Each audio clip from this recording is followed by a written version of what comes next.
অগস্টের আগে জুলাইতে এমন করে শোক পালন করতে হবে আমরা কেউ ভাবিনি।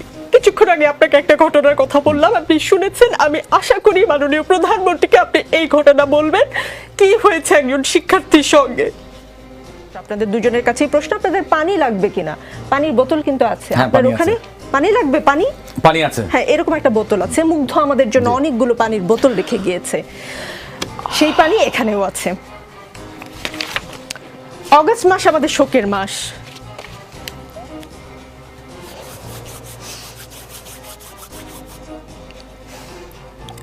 অগস্টের আগে জুলাইতে এমন করে শোক পালন করতে হবে আমরা কেউ ভাবিনি। কিছুক্ষণ আগে আপনাকে একটা ঘটনার কথা বললাম, আপনি শুনেছেন। আমি আশা করি মাননীয় প্রধানমন্ত্রীকে আপনি এই ঘটনা বলবেন, কি হয়েছে একজন শিক্ষার্থীর সঙ্গে। প্লিজ দর্শক কেউ ভাববেন না যে আমি প্ল্যান করে এসেছি, আমি কোনো ভিউ বাড়ানোর জন্য কান্নাকাটি করছি। প্লিজ কেউ ভাববেন না, আমি একজন অ্যাঙ্কর, আমার আসলে ইমোশনাল হওয়ার কথা না। আমি মূল অনুষ্ঠানে যাচ্ছি। আজ বারবার বঙ্গবন্ধুর কথা মনে পড়ছে। বঙ্গবন্ধু বলেছিলেন, আর যদি একটা গুলি চলে, আর যদি আমার লোকের উপর হত্যা করা হয়, তিনি হুঙ্কার দিয়েছিলেন পাকিস্তানি স্বৈরশাসককে। আজ বঙ্গবন্ধু থাকলে এই অবস্থা হতো? দেখুন, আপনার যেই মনের যে কষ্ট আমার মনে একই রকম, একইভাবে আমারও অন্তরে দাহ হচ্ছে।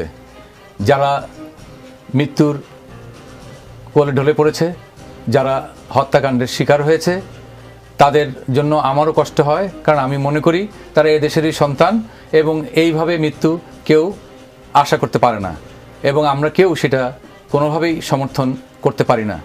কিন্তু যেই পরিস্থিতিতে যেই ঘটনাগুলো হঠাৎ করে ঘটে গেল, ছাত্র আন্দোলন এবং তাদের একটা দাবি, যে দাবি যৌক্তিক দাবি, এবং এই দাবিটা কিন্তু অনেক আগে 18 সালে পূরণ হয়ে গিয়েছিল।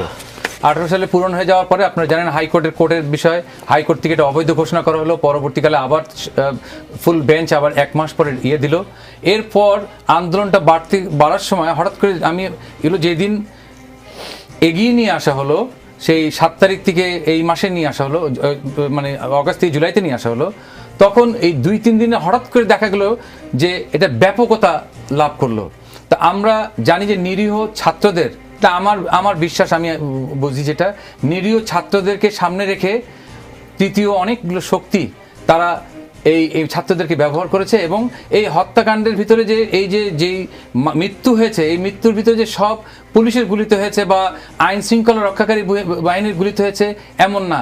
এখানে তৃতীয় শক্তি এবং তারা অস্ত্র হাতে। আজকে আমার কাছে একটা ভিডিও এসেছে, আমি আমার ফেসবুকে আপলোড করেছি, যেখানে কোনো পুলিশ ছিল না, কেউ ছিল না, একটা নিরীহ একটা ছেলে দাঁড়ানো, 20-50 জন ছেলে দাঁড়ানো, তার মধ্যে একটা লোক আসলো পিছন দিক থেকে, পয়েন্ট ব্ল্যাঙ্ক তার মাথার পিছনে গুলি করে সে মসজিদের ভিতর দিয়ে আস্তে করে চলে গেল। এবং আমরা যেটা দেখেছি যে অনেকগুলো সম্পদ ধ্বংস হয়েছে। অনেকে বলে যে প্রাণের মূল্য বেশি না সম্পদের মূল্য বেশি। অবশ্যই প্রাণের মূল্য বেশি। প্রাণ গেলে প্রাণ ফিরে পাবো না, সম্পদ গেলে সম্পদ ফিরে পাবো। কিন্তু সম্পদগুলো যেভাবে জ্বালাও পোড়া হয়েছে, আমরা দেখেছি যে এগুলো যদি গান পাউডার ব্যবহার না হয়, সুচিন্তিতভাবে না করা হয়, তাহলে সাধারণভাবে কিন্তু জনগণ সেটা পুরাতে পারে না। এই ধরনের পরিস্থিতির মধ্যেই কিন্তু আজকে আমরা এখানে দাঁড়িয়ে আছি। এবং এই শোকের মাসে আমি নিজেও ভাষা খুঁজে পাচ্ছি না। কিন্তু আমার কাছে একটাই মনে হচ্ছে যে ছাত্রদের যে দাবি, প্রথমে যারা যে 8 দফা দাবি হয়েছিল, আমি যেটা জানি যে আপনার ফুল বেঞ্চ থেকে যখন রায় আসলো, তারপরে কিন্তু এই 8 দফা দাবির প্রায় সব দাবি কিন্তু সরকার মেনে নিয়েছিল যে তাদের সাথে এরপরে বসবে। তারপরে মনে হলো যে সমন্বয়কদের মধ্যে মনে হলো যে একটা বিভাজন হয়েছে। কেউ বলে 8 দফা, কে দিল আমাদের 9 দফা। এখনো যদি আমি মনে করি দেশটা তো আমাদের সবার, এই দেশটাকে যদি আমরা যেইভাবে যা হচ্ছে এটা হতে থাকলে কিন্তু কারো লাভ হবে না, যেদিকে অর্থনৈতিকভাবেও আমরা ধ্বংস হয়ে যাব। অবশ্যই দেশটা আমাদের আমরা চাই যে এই সাধারণ ছাত্র যাদের যে দাবিগুলো, এই দাবিগুলো যেটা আজকে যেরকম 9 দফা আসছে, আমি শুনেছি আগামীকাল 9 দফার পক্ষে একটা মিছিল হবে দাবি আদায়ের জন্য। যদি তারা নিজেরা একটা ফোরাম করে, যে সেটা মিলে যদি সরকারের সাথে বসে ওপেন একটা ডায়ালগ হয়, আমার তো মনে হয় যে এটা কয়েক ঘন্টা